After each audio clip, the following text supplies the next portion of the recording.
Welcome to Confessions by Banana Ketchup. A tale from a skeptic. It would be an understatement to say I'm a skeptic. I've always been one to listen without judgment, but dismiss things as soon as I've been told as interesting, but not really anything more than that. All that changed just before Christmas. Here's a little backstory for you. My wife and I were married after a 5-year courtship on January 1st, 2010. There were good times, and there were some bad ones too. I won't go into many details, but during the course of our relationship, she suffered a major back injury.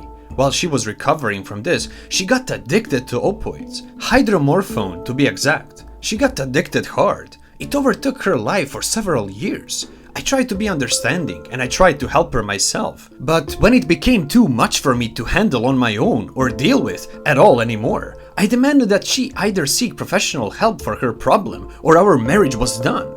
She did the typical addict things. She denied, she got mad, but finally she accepted.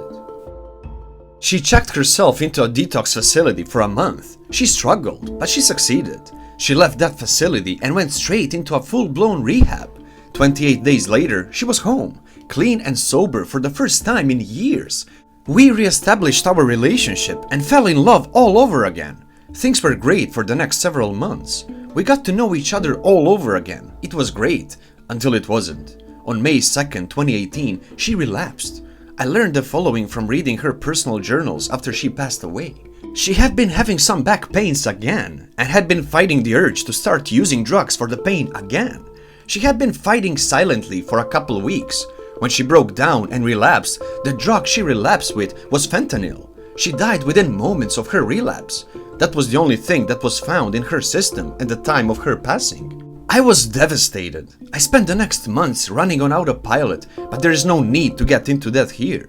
One thing I failed to mention was that my wife was an incredible cook and baker. I have been keeping in close contact with her family ever since her passing. One of the common themes during the holidays was how much they miss her baking and knowing that they would never get her treats during the holidays again.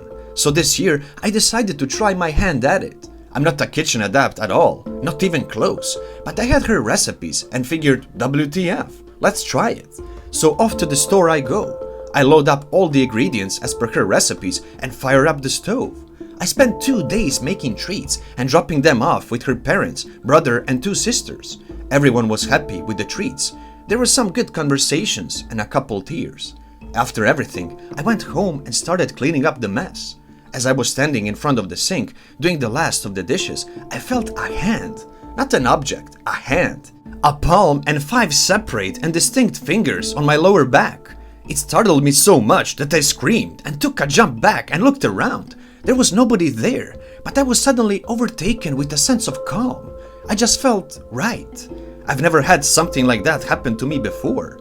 A few days later, I was lying in bed, just dozing off, almost asleep, when I felt something crawl into bed with me. I felt it crawl in right beside me. I swung my hand back, thinking it was our cat.